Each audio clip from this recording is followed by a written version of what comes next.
Imagine being raised in the mansion, but treated like a stranger in your own home. Imagine giving your heart to someone you love only to be forced into the arms of a total stranger just because you were adopted. This is the story of Amara, a girl who lost everything but found something far more powerful than anyone ever expected. 15 years earlier, Amara had arrived at the Okafor household with nothing but a worn-out doll and wide, hopeful eyes. Her parents had died in a car crash, and the Okafors, wealthy and respected, had adopted her. She had hoped it would be a fresh start, a second chance at love and family. But from the beginning, it was clear she was an outsider. While Adora, the Okafor's biological daughter, was lavished with love and attention, Amara received polite indifference. She tried to be perfect, always obedient, always grateful. She cleaned without being asked, studied harder than anyone in her class, and never complained. But it never earned her more than a nod or the occasional good. She lived in a separate room, ate quietly at the edge of the table, and was expected to be invisible. The day she broke her Dora's porcelain doll, an accident, Mrs. Okafor's fury had been swift and cold. Ungrateful girl, she'd hissed. That night, Amara cried silently into her pillow, hugging her doll and whispering, "One day they will see. One day I'll be enough." She carried that belief into adolescence. When she graduated top of her class, she ran home, beaming, report card in hand. Mrs. Okafor barely glanced at it before returning to Adora's new painting. The rejection stung. But Amara didn't stop hoping. At university, away from the Okafor's cold mansion, she finally tasted freedom. And then she met Emeka. He was kind, attentive, and everything she had never dared dream of. They met in the library when he helped her pick up fallen books, and from that moment, her life began to shift. Emeka saw her. He listened, encouraged, and made her laugh. For the first time, she felt safe, loved. They studied together, cooked together, and built dreams of a shared future. When he proposed, she said yes, through tears, holding the modest gold ring like it was the rarest treasure. Heart pounding with joy, Amara brought Emeka to the Okafor mansion. She hoped, prayed, that they would see how far she had come. Instead, they dropped the bombshell. "Your marriage has been arranged," Mr. Okafor said coldly, "to a boy from our village. The engagement is final." Amara's world tilted. "What? But I love Emeka. We are engaged." Mrs. Okafor's response was cold and cutting. "You should be thankful. We gave you everything. This is how you repay us, by choosing for yourself. You are not our daughter. Be grateful we found you a husband at all." Emeka stood, his fists clenched. "With all due respect, Amara deserves a choice. She is not property." "She is not our blood," Mrs. Okafor snapped. "She is nothing without us." In that moment, Amara knew. The love she had craved for 15 years had never existed, not truly. Her pleas fell on deaf ears, and Emeka, heartbroken, was forced to leave.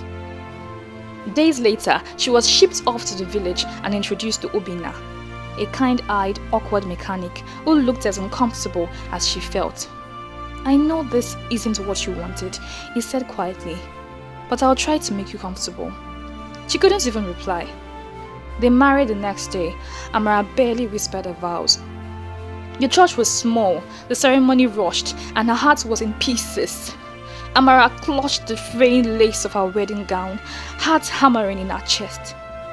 The small village church was sweltering, but an icy chill ran through her veins. This was supposed to be the happiest day of her life, yet dread coiled in her stomach.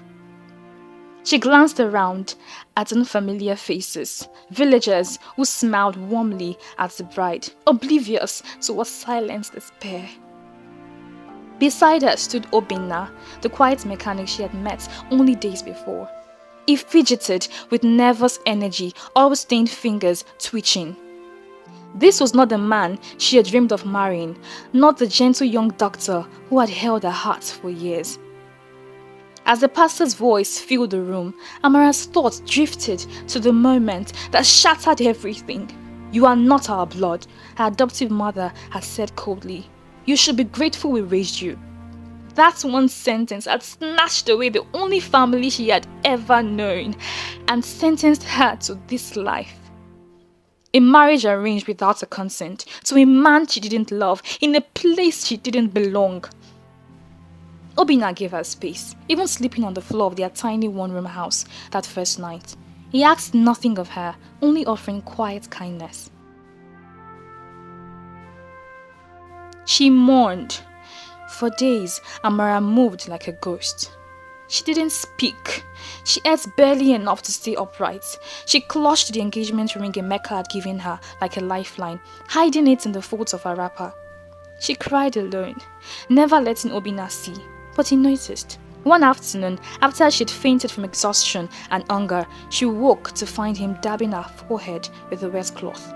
He had stayed by her side all night, his own eyes red with worry. "You scared me," he whispered. "Please eat. Please don't give up." And something in her heart softened. In the days that followed, he cooked for her, fetched water, and gave her gentle space. She helped with chores.